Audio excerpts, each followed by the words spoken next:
My name is Richard, Jolie. My colleague Jackie Hurst, we're from Vision Support Services. I've been with the company in different guises for about 14 odd years really, and I've taken a personal interest in sleep, the science of it. And some of what I've gleaned and learned over the years, it's a pleasure for me to be here on Shared Knowledge Day to just talk to you about some of it too. Now, children do it more. Old people do it less, but teenagers seem to want to do it all. Teenagers seem to want to do it all the time. It's something that people the world over are getting less and less of, and that is sleep. We, up until about the 1950s, we didn't actually know much about this. We just felt it was almost like just a piece of punctuation in a sentence of activity. But since then, especially because of our ability to scan the brain, we've learned so much more about sleep. It's actually intriguing, exciting even, it's fascinating. So we also know other things about it too. It's actually sobering. Along with the diet and exercise, it's one of the key indicators of how long you and I will live. So what we're going to discuss over the next few minutes together is what we found out about sleep, the science of it, what we know it is, what are the effects of sleep deprivation, and what can you do as hoteliers to cheap, innovative little tricks you can do to get your guests having as good a night's sleep as possible. That's what we're going to do over the next few minutes. So, what is sleep? Well, first of all, we just ask ourselves, how much sleep is the right amount of sleep? Famously, this person didn't need much, but we hear the term 7 or 8 hours a night, and that's because it is actually a good average for most people.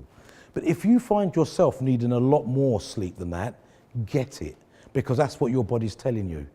Some get by on very much less. Apparently, she was 4 hours a night, wasn't she?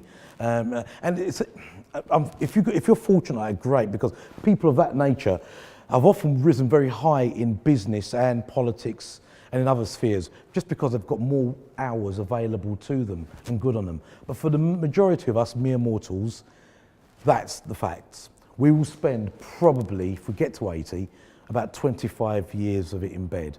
But please don't look at 25 years sleeping as a waste of time, because you will find by the end of this presentation that actually that 25 years spent there, and I've got a little pointer, actually makes that 80 years so much more enjoyable. It really does. Okay, so what exactly takes us from being awake and conscious to being asleep and unconscious, and why it happens, we don't fully understand. But what we do know, there are some powerful hormones that work in our body that help that process along. Melatonin is one of them. It's the process that helps us to actually feel sleepy. It comes into our bodies around about 9 p.m. for most people, but it is light sensitive. So we can prevent or thwart its appearance by exposing ourselves to light, particularly blue light. So the light you get on smartphones and tablets, and to some degree televisions as well, can actually stop melatonin coming on. Serotonin is another powerful hormone that's a mood stabilizer. It works in the day and at night, but at night it's the thing that makes us feel more tranquil, and so it's easier to lull ourselves off into sleep. And leptin is something very interesting. It's an appetite suppressant. So leptin actually stops us waking up in the night feeling hungry. It enables us to go right way through the night with uninterrupted sleep. We'll talk a bit more about leptin a bit later. Sleep is broken down into cycles, and we have about 4 to 6 cycles per night, each one lasting about 190 to 110 minutes. Each of those cycles have stages, and we'll just discuss those stages very briefly now. Stage 1, we'll call it light sleep, and that lasts for about 10 minutes. You're not asleep, but you're not awake either. you're drifting off. You're very easily awoken at this stage. And one of the more remarkable bits about light sleep is our muscles start to slow down. Have you ever had a twitch as you go to bed? Have you ever had that sort of a muscle twitch or something? Well, that's good. That's the sign that the nerves are slowing down and you're gradually relaxing away. Then after about 10 minutes, we go into what is called true sleep. True sleep's got some interesting brain activity going on because we see there the theta waves. That's the general pattern for true sleep. And it's actually quite low on the spectrum, you'll notice, but we'll talk about that in a minute. However, this here is the panoramic view. So the theta waves are just about sort of along here, but you have these really intense bursts of activity. These bursts of activity, K-complex and sleep spindles, forgive me, they only last about half a second. We don't know what's going on in the brain at that point in time, but that's part of true sleep. The next phase is called deep sleep.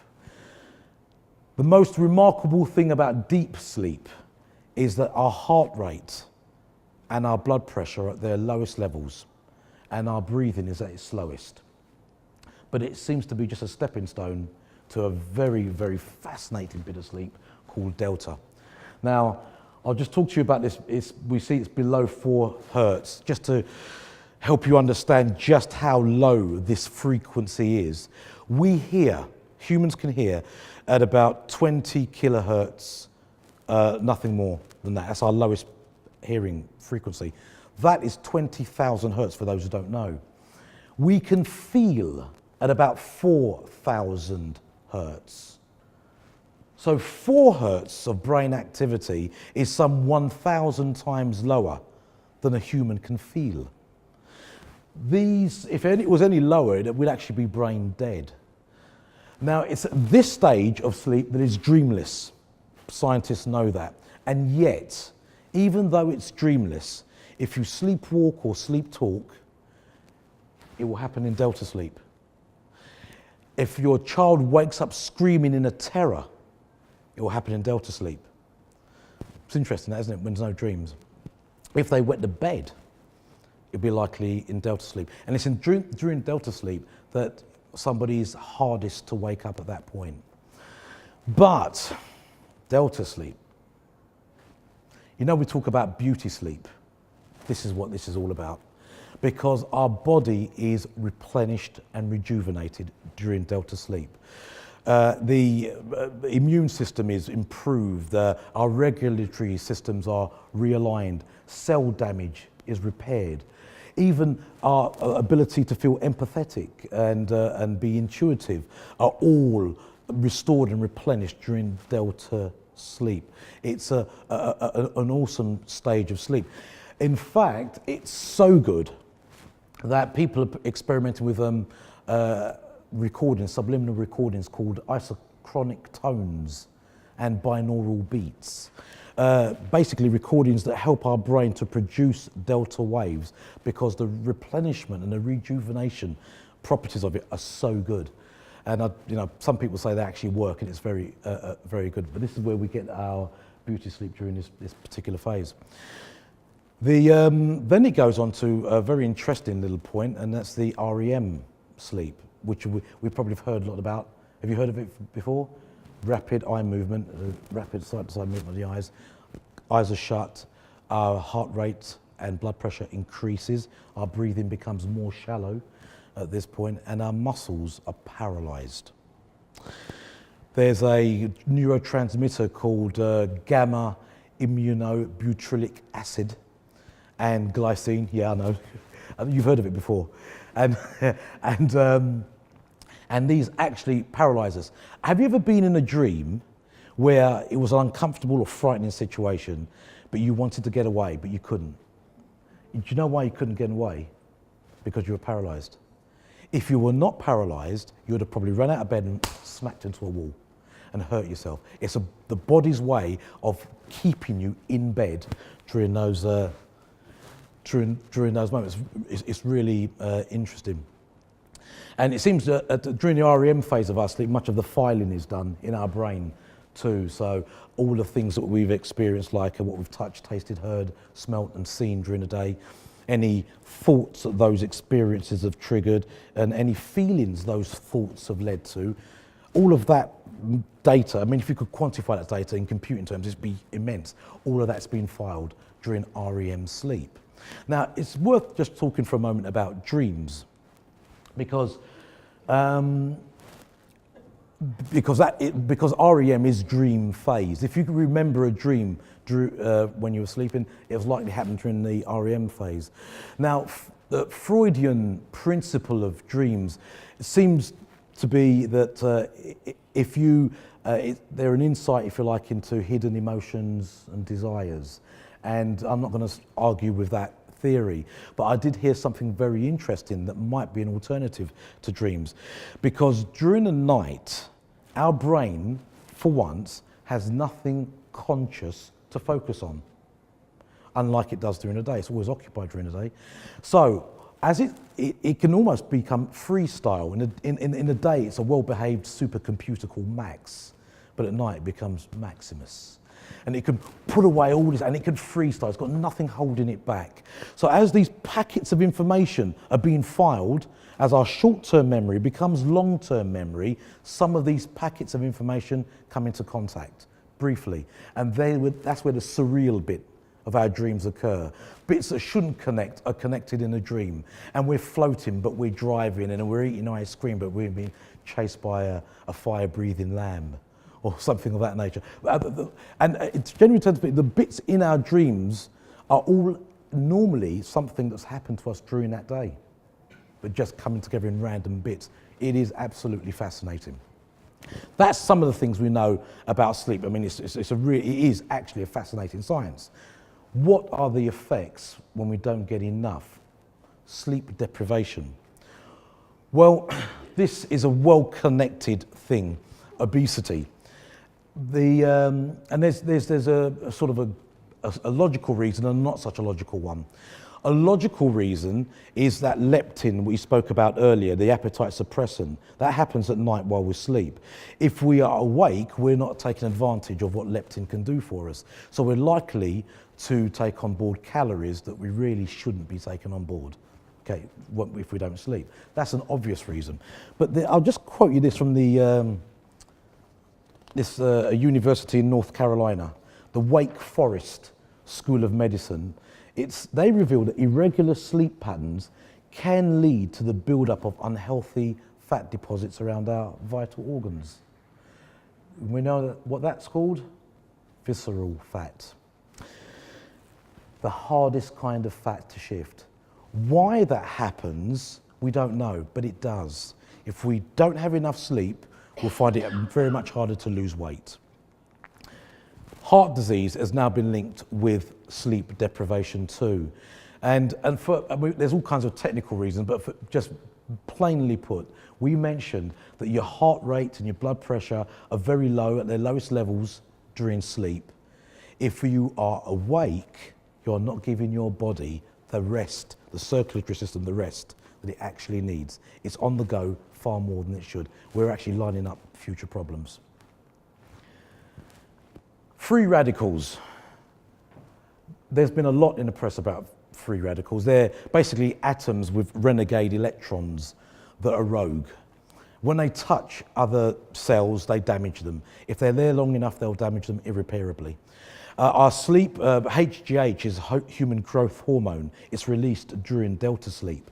But if we don't get enough of that sleep to basically produce the antioxidants to fight these things and metabolize them, they'll roam far more freely. And the onset, or the early onset of aging has been linked directly to free radicals. So all the problems with being a geriatric come to us much sooner than they should. And even our ability to withstand cancer can be compromised because of free radicals.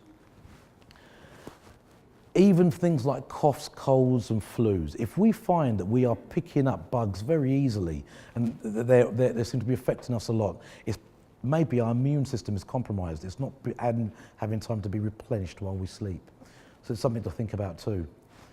And interesting, do you remember we spoke about the Delta sleep enabling us to feel not just refreshed, but it makes us more empathetic or intuitive? This is very interesting. Our ability to read body language can be compromised if we don't get enough sleep. Cognitive ability is challenged too.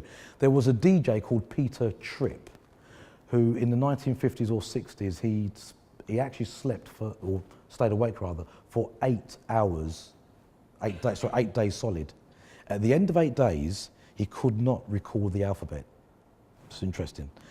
That's how much his cognitive abilities were impaired. So memory, speech, our ability to plan, our sense of time, even a sense of humour can all be compromised if we don't get enough sleep.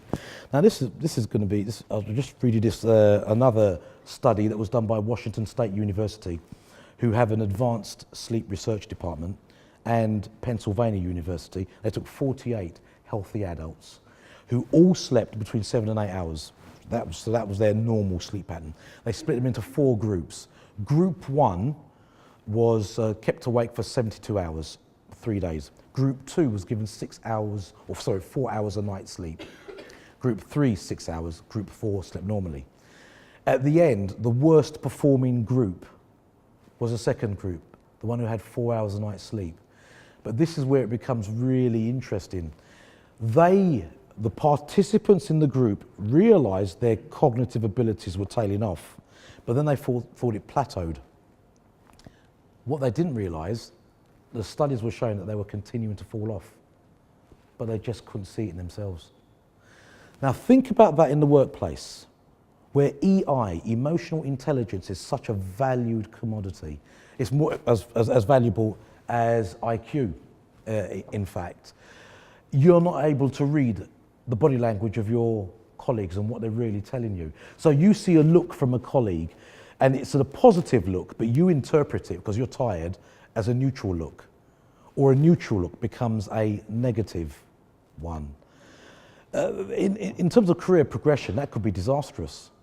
But think about it in terms of the family. Going home to your spouse or your partner and not being able to read what they say, or your children, and not recognize it's your problem, that you can't read what's going on there. I mean, that's a recipe for a dysfunctional family unit, isn't it? So certainly that's some of the things we've learned about what the damage of sleep deprivation. Here we go. So what can you guys do as hoteliers finally to help? Well, I mean, Hypnos Beds, who we work very closely with on projects around the world, they've just given us a little bit of a clue on the mattresses. We obviously don't make mattresses ourselves, but certainly a combination of 2 technologies, posture springing and lovely foam layers on the top, help to provide a good balance of comfort and support. When it comes to the actual quality of the bedding though, we've found linen is the daddy. Linen is excellent because of its wicking properties. It can wick away moisture some 40 times more efficiently than cotton. But unfortunately, linen is not only very expensive, it's pig to process, as we all know. You know, a crumpled linen suit is crumpled for a reason, because it's just so hard to iron. So cotton is excellent though, I must say, and our T300 product, which seems to be a bit of an industry standard in luxury fabrics, we now provide a standard an Italian finish, which gives an extra tactile enhancement to the whole experience of being pampered in luxury when you sleep. The fillings, if we use natural fillings, we're onto a winner. Down is particularly effective. The reason is, if down, when looked at under a microscope, it's got millions of tiny little holes, and each of the holes provide insulation. So not much product is required to fill a duvet. So because it's light, it gives excellent drape. And because it drapes well, there's less cold pockets underneath the duvet that could disturb somebody's sleep pattern. But again, down is very expensive. We now use Sheer Luxe, Jackie's our Sheerlux champion. She's actually one of the developing team of it. It uses a combination of 8 and denier and microfiber.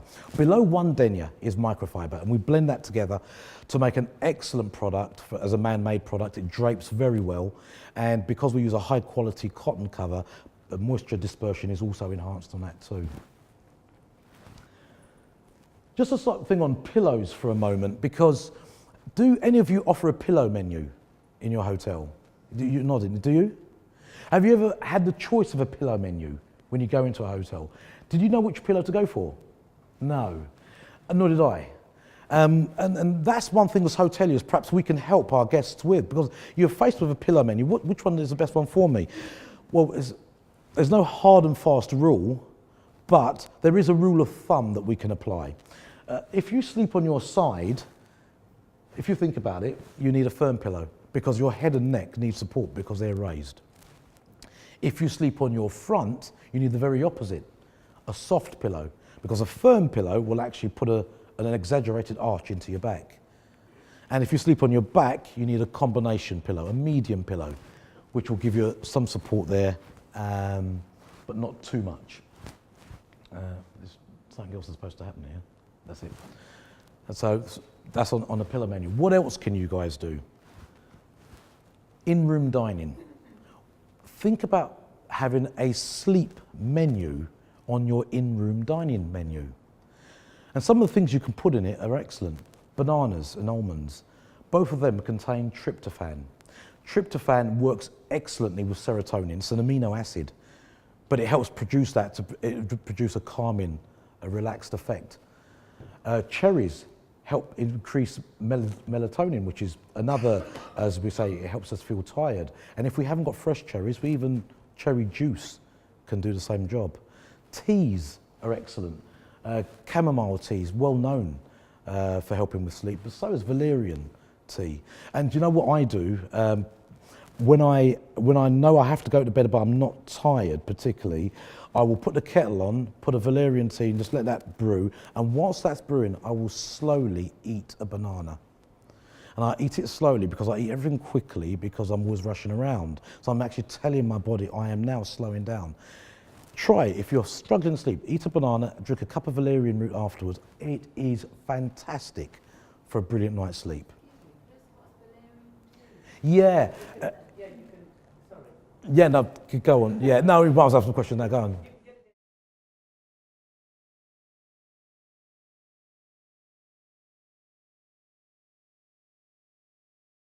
It's actually a plant. It's a plant that goes 5 foot, white and primrose flowers on it. It's quite a striking plant, but it's all natural. And in fact, there are some brands of valerian tea that have hops in them. And hops have also been linked with a restive feeling. So, you know, try that, certainly. It's excellent. It really is great for getting a good night's sleep. What we want is excellent guest customer satisfaction. I've got a couple of quotes on the British Airways website there if you're ever browsing around on that. But what we really want from our hotels and our guests is them to have a great night's sleep. We can have an increased revenue base if we have it on our in-room dining menu, and also perhaps have a repeat customer, which is just win-win all round. Thank you for your attention.